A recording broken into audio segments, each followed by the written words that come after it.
सभी महानुभावों को गणेश चतुर्थी के इस पावन अवसर पर शुभकामनाएं।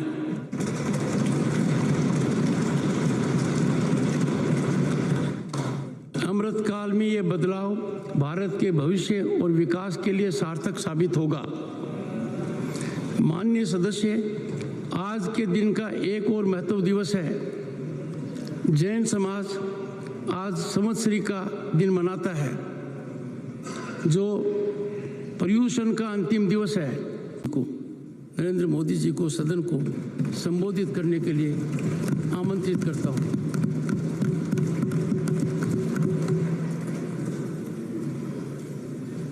आदरणीय सभापति जी, हम सब के लिए आज का ये दिवस यादगार भी है, ऐतिहासिक भी है। इससे पहले मुझे लोकसभा में भी अपनी भावना को व्यक्त करने का अवसर मिला था। अब राज्यसभा में भी आज आपने मुझे अवसर दिया है, मैं आपका आभारी हूं। आदरणीय सभापति जी, हमारे संविधान में राज्यसभा की परिकल्पना उच्च सदन के रूप में की गई है। संविधान निर्माताओं का ये आशय रहा है कि ये सदन राजनीति की आपाधापी से ऊपर उठ करके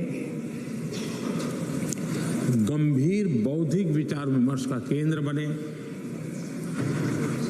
और देश को दिशा देने का सामर्थ्य यहीं से निकले, ये स्वाभाविक देश की अपेक्षा भी रहे और लोकतंत्र की समृद्धि में ये योगदान ही उस समृद्धि को में अधिक मूल्य वृद्धि कर सकता है। आदरणीय सभापति जी, इस सदन में अनेक महापुरुष रहे हैं। मैं सबका उल्लेख तो न कर पाऊं, लेकिन लाल बहादुर शास्त्री जी हो, गोविंद वल्लभ पंत साहब हो, लाल कृष्ण आडवाणी जी हो, प्रणब मुखर्जी साहब हो, अरुण जेटली जी हो, ऐसे अनगिनत विद्वान श्रेष्ठीजन और सार्वजनिक जीवन में वर्षों तक तपस्या किए हुए लोग इस सदन को सुशोभित किया है, देश का मार्गदर्शन किया है।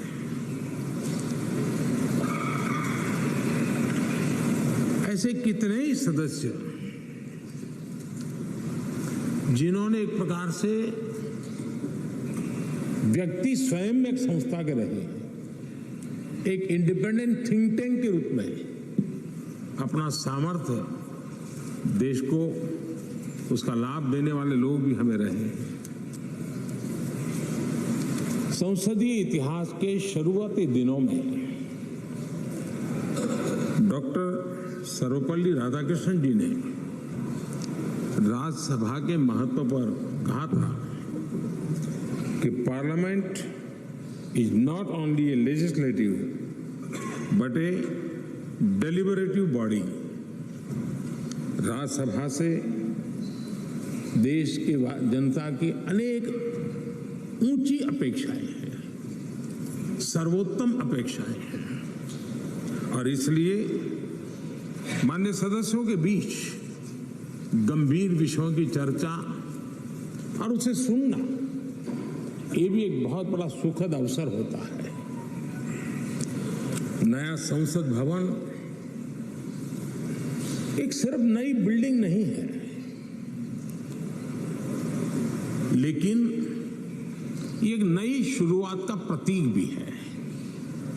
हम व्यक्तिगत जीवन में भी देखते हैं, जब किसी भी नई चीज के साथ हमारा जुड़ाव आता है तो मन पहला करता है कि अब एक नए वातावरण का मैं ऑप्टिमम यूटिलाइजेशन करूंगा, उसका सर्वाधिक सकारात्मक वातावरण में मैं काम करूंगा। एक सहज स्वभाव होता है।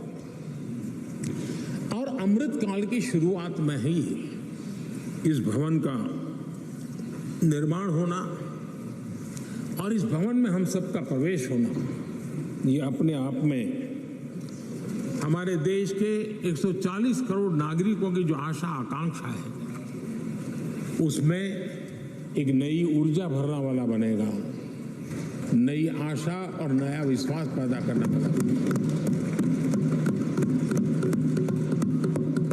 आदरणीय सभापति जी, हमें तय समय सीमा में लक्ष्यों को हासिल करना है, क्योंकि देश, जैसा मैंने पहले भी कहा था, ज्यादा प्रतीक्षा नहीं कर सकता है। एक कालखंड था जब सामान्य मन को लगता था कि ठीक है, हमारे माँ बाप भी ऐसे गुजारा किया, हम भी कर लेंगे, हमारे नसीब में ये था, हम जी लेंगे।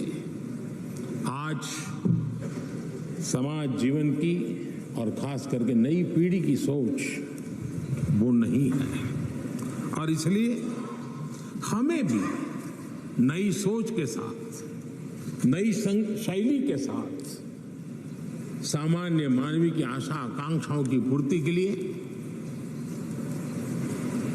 हमारे कार्य का व्याप भी बढ़ाना पड़ेगा। हमारी सीमा, सोचने की जो सीमाएं हैं उससे भी हमें आगे बढ़ना पड़ेगा और हमारी क्षमता जितनी बढ़ेगी उतना ही देश की क्षमता बढ़ाने में हमारा योगदान भी बढ़ेगा। आदरणीय सभापति जी, मैं मानता हूं कि इस नए भवन में, ये उच्च सदन में हम अपने आचरण से, अपने व्यवहार से संसदीय शुचिता के एक प्रतीक के रूप में देश की विधानसभाओं को, देश की स्थानीय स्वराज की संस्थाओं को, वहां की सारी व्यवस्थाओं को प्रेरणा दे सकते हैं। और मैं समझता हूं कि ये स्थान ऐसा है कि जिसमें ये सामर्थ्य सबसे अधिक है और इसका लाभ देश को मिलना चाहिए, देश के जनप्रतिनिधियों को मिलना चाहिए, चाहे वो ग्राम प्रधान के रूप में चुना गया हो, चाहे वो संसद में आया हो। और ये परंपरा यहां से हम कैसे आगे बढ़ाएं। आदरणीय सभापति जी, पिछले 9 वर्ष से आप सबके साथ से, सहयोग से देश की सेवा करने का हमें मौका मिला। कई बड़े निर्णय करने के अवसर आए और बड़े महत्वपूर्ण निर्णयों पर फैसले भी हुए और कई तो फैसले ऐसे थे जो दशकों से लटके हुए थे। उन फैसलों को भी, और ऐसी बातें थी जिसको बहुत कठिन माना जाता था, मुश्किल माना जाता था और राजनीतिक दृष्टि से तो उसको स्पर्श करना भी बहुत ही गलत माना जाता था। लेकिन सबके बावजूद भी हमने उस दिशा में कुछ हिम्मत दिखाई। राज्यसभा में हमारे पास उतनी संख्या नहीं थी, लेकिन हमें एक विश्वास था कि राज्यसभा दलगत सोच से ऊपर उठ करके देश हित में जरूर अपने फैसले लेगी। और मैं आज बड़े संतोष के साथ कह सकता हूं कि उदार सोच के परिणाम हमारे पास संख्या बल कम होने के बावजूद भी आप सभी माननीय सांसदों की मैच्योरिटी के कारण, समझ के कारण, राष्ट्रहित के प्रति अपनी जिम्मेवारी के कारण, आप सबके सहयोग से हम कई ऐसे कठिन निर्णय भी कर पाए और राज्यसभा की गरिमा को ऊपर उठाने का काम सदस्य संख्या के बल पर नहीं, समझदारी के सामर्थ्य पर आगे बढ़ा। इससे बड़ा संतोष क्या हो सकता है। और इसलिए मैं सदन के सभी माननीय सांसदों का, जो आज वह हैं, जो इसके पहले थे, उन सब का धन्यवाद करता हूं। आदरणीय सभापति जी,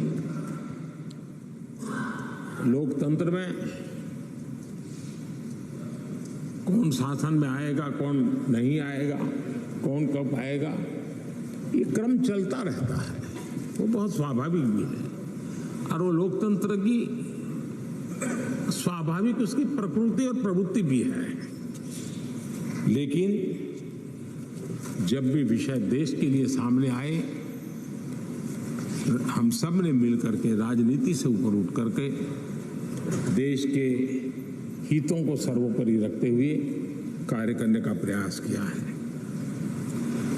आदरणीय सभापति जी, राज्यसभा एक प्रकार से राज्यों का भी प्रतिनिधित्व करती है। एक प्रकार से कोऑपरेटिव फेडरलिज्म, और अब हम जब कॉम्पिटिटिव कोऑपरेटिव फेडरलिज्म पर बल दे रहे हैं, तब हम देख रहे हैं कि एक अत्यंत सहयोग के साथ अनेक ऐसे मसले रहे हैं, देश आगे बढ़ा है। कोविड का संकट बहुत बड़ा था, दुनिया ने भी परेशानी झेली, हम लोगों ने भी झेली है। लेकिन हमारे फेडरलिज्म की ताकत थी कि केंद्र और राज्यों ने मिलकर के जिससे जो बन पड़ता है बन कर करके देश की बहुत बड़े संकट से मुक्ति दिलाने का प्रयास किया। और ये हमारे कोऑपरेटिव फेडरलिज्म की ताकत को बल देता है, हमारे फेडरल स्ट्रक्चर को की एक ताकत, उसने अनेक संकटों का सामना किया है। और हमने सिर्फ संकटों के समय नहीं, उत्सव के समय भी दुनिया के सामने भारत की उस ताकत को पेश किया है जिससे दुनिया प्रभावित हुई है। भारत की विविधता, भारत के इतने राजनीतिक दल, भारत में इतने मीडिया हाउसेस, भारत के इतना रहन सहन, बोलियां, ये सारी चीजें G20 समिट में, राज्यों में जो समिट हुई, क्योंकि दिल्ली में तो बहुत देर से आए, लेकिन उसके पहले देश के 60 जितने शहरों में 220 से ज्यादा समिट होना, और हर राज्य ने बढ़ चढ़ करके बड़े उत्साह के साथ विश्व को प्रभावित करें इस प्रकार से मेहमान नवाजी भी की। और जो डेलिब्रेशंस हुए उसने तो दुनिया को दिशा देने का सामर्थ्य दिखाया है। और ये हमारे फेडरलिज्म की ताकत है, और उसी फेडरलिज्म के कारण और उसी कोऑपरेटिव फेडरलिज्म के कारण आज हम यहाँ प्रगति कर रहे हैं। आदरणीय सभापति जी, इस नए सदन में भी, नई हमारी इस पार्लियामेंट बिल्डिंग में भी उस फेडरलिज्म का एक अंश जरूर नजर आता है, क्योंकि जब बनता था तब राज्यों से प्रार्थना की गई थी कि कई बातें ऐसी हैं जिसमें हमें राज्यों की कोई न कोई याद यहाँ चाहिए, लगना चाहिए कि ये भारत के सभी राज्यों का प्रतिनिधित्व यहाँ है। और यहाँ कई प्रकार की ऐसी कलाकृतियाँ, कई चित्र जो पूरे हमारी दीवारों की शोभा बढ़ा रहे हैं, वो राज्यों ने पसंद करके अपने यहाँ राज्य की श्रेष्ठ चीज भेजी है। यानी एक प्रकार से यहाँ के वातावरण में भी राज्य भी है, राज्यों का की विविधता भी है, और फेडरलिज्म की सुगंध भी।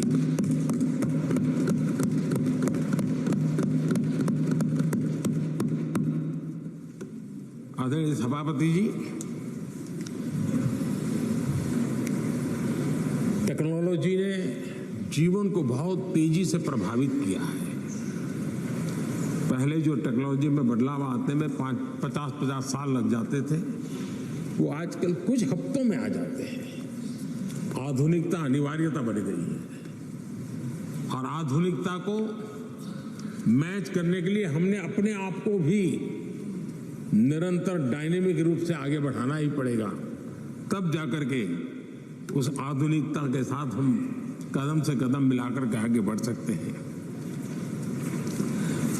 आदरणीय सभापति जी, पुराने भवन में हमने, जिसको अभी आपने संविधान सदन के रूप में कहा, हमने वहां कभी आजादी का अमृत महोत्सव बड़े आन बान शान के साथ मनाया। 75 साल का हमारी यात्रा की तरफ हमने देखा भी और नई दिशा, नया संकल्प करने का प्रयास भी शुरू किया है। लेकिन मुझे पूरा विश्वास है कि नए संसद भवन में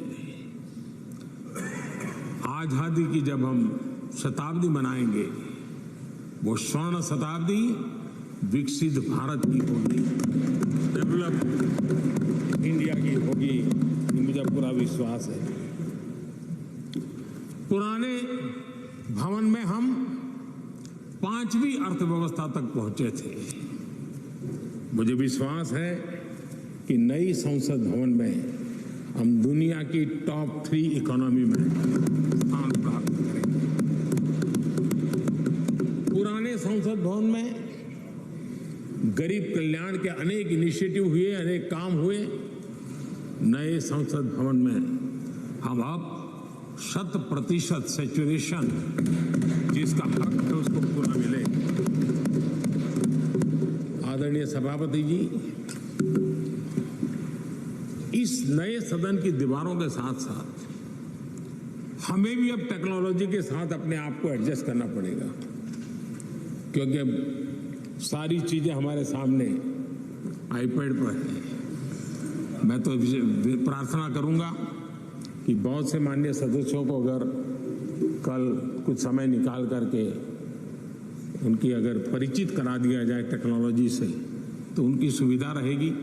वहाँ बैठेंगे, अपनी स्क्रीन भी देखेंगे, ये स्क्रीन भी देखेंगे, और टेक्नोलॉजी वाले अगर, तो हो सकता है कि उनको कठिनाई ना आए। तो आज मैं अभी लोकसभा में था तो कई साथियों को इन चीज़ों को ऑपरेट करने में दिक्कत हो रही थी।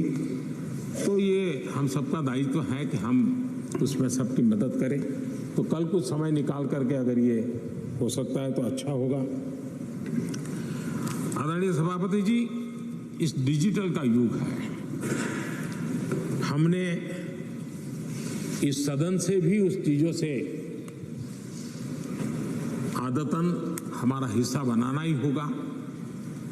शुरू में थोड़ा दिन लगता है, लेकिन अब तो बहुत सी चीजें यूजर फ्रेंडली होती हैं, बड़े आराम से इन चीजों का अडॉप्ट किया जा सकता है। हम इसको करें। मेक इन इंडिया एक प्रकार से ग्लोबली गेम चेंजर के रूप में हमने इसका भरपूर फायदा उठाना है। और मैंने कहा, वैसे नई सोच, नया उत्साह, नया उमंग, नई ऊर्जा के साथ हम आगे बढ़कर के कर सकते हैं। आदरणीय सभापति जी, आज नया संसद भवन देश के लिए एक महत्वपूर्ण ऐतिहासिक फैसले का साक्षी बन रहा है। अभी पार्लियामेंट, लोकसभा में एक बिल प्रस्तुत किया गया है, वहां पर चर्चा होने के बाद यहां भी आएगा। नारी शक्ति के सशक्तिकरण की दिशा में जो पिछले अनेक वर्षों से महत्वपूर्ण कदम उठाए गए हैं, उसमें एक अत्यंत महत्वपूर्ण कदम आज हम सब मिलकर के उठाने जा रहे हैं। सरकार का प्रयास रहा ईज ऑफ लिविंग का, क्वालिटी ऑफ लाइफ का। और जब ease of living, quality of life की बात करते हैं तो उसकी पहली हकदार हमारी बहनें होती है, हमारी नारी होती है, क्योंकि उसी को सब चीजें झेलनी पड़ती है। और इसलिए हमारी प्रयास रहा है और राष्ट्र निर्माण की उनकी भूमिका बढ़े, ये भी हमारी उतनी ही जिम्मेवारी है। अनेक नए नए सेक्टर्स हैं जिसमें महिलाओं की शक्ति, महिलाओं की भागीदारी निरंतर सुनिश्चित की जा रही है। माइनिंग में बहनें काम कर सके, निर्णय हमारे ही सांसदों की मदद से हुआ। हमने सैनिक स्कूलों को बेटियों के लिए दरवाजे खोल दिए, क्योंकि बेटियों में जो सामर्थ्य है, उस सामर्थ्य को अब अवसर मिलना चाहिए। उनके मन में इफ्स एंड बट्स का युग खत्म हो चुका है। हम जितना सामर्थ्य हम जितनी सुविधा देंगी उतनी सामर्थ्य हमारी मातृशक्ति, हमारी बेटियां, हमारी बहनें दिखाएंगी। बेटी बचाओ बेटी पढ़ाओ का अभियान वो कोई सरकारी कार्यक्रम नहीं है, समाज ने इसे अपना बनाया है और बेटियों का मान सम्मान की दिशा में समाज में एक भाव पैदा हुआ है। मुद्रा योजना हो, जनधन योजना हो, महिलाओं ने बढ़ चढ़ करके इसका लाभ उठाया है। फाइनेंशियल इंक्लूजन के अंदर आज भारत भी महिलाओं का सक्रिय योगदान नजर आ रहा है।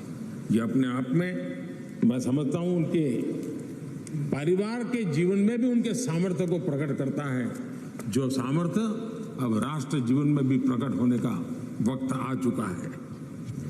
हमारी कोशिश रही है कि हमारे माताओं बहनों के स्वास्थ्य को ध्यान में रखते हुए उज्ज्वला योजना, हमें मालूम है गैस सिलेंडर के लिए पहले एमपी के घर के चक्कर काटने पड़ते थे, गरीब परिवारों तक उसको पहुंचाना, मैं जानता हूं बहुत बड़ा आर्थिक बोझ है, लेकिन महिलाओं के जीवन को ध्यान में रखते हुए उस काम को किया।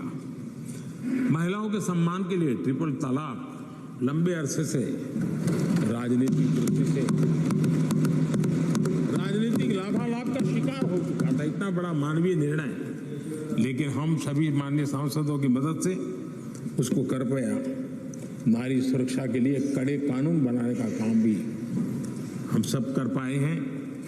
विमेन लेड डेवलपमेंट G20 की सबसे बड़ी चर्चा का विषय रहा और दुनिया के कई देश हैं जिनके लिए विमेन लेड डेवलपमेंट विषय थोड़ा सा नया सा अनुभव होता था और जब उनकी चर्चा में सुर आते थे कुछ अलग सी सुर सुनने को मिलते थे, लेकिन G20 के डिक्लेरेशन में सबने मिलकर के विमेन लेड डेवलपमेंट के विषय को अब भारत से दुनिया की तरफ पहुंचा है, ये हम सब के लिए गर्व है। आदरणीय सभापति जी, इसी बैकग्राउंड में लंबे अरसे से विधानसभा और लोकसभा में सीधे चुनाव में बहनों की भागीदारी सुनिश्चित करने का विषय है और ये बहुत समय से आरक्षण की चर्चा चली थी।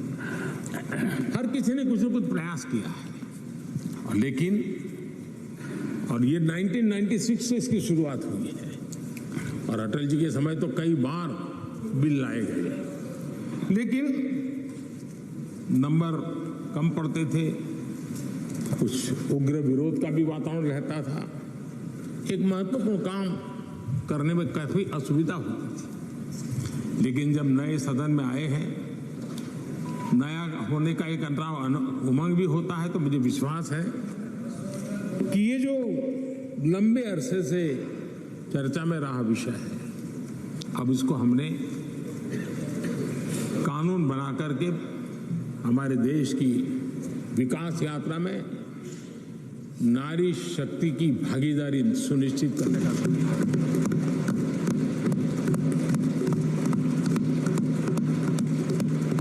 और इसलिए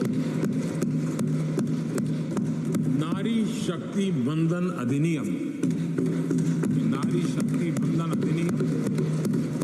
संविधान संशोधन के रूप में लाने का सरकार का विचार है, जिसको आज लोकसभा में रखा गया है। कल लोकसभा में इसकी चर्चा होगी और इसके बाद राज्यसभा में भी आएगा। मैं आज आप सबसे प्रार्थना करता हूं कि एक ऐसा विषय है जिसको अगर हम सर्वसम्मति से आगे बढ़ाएंगे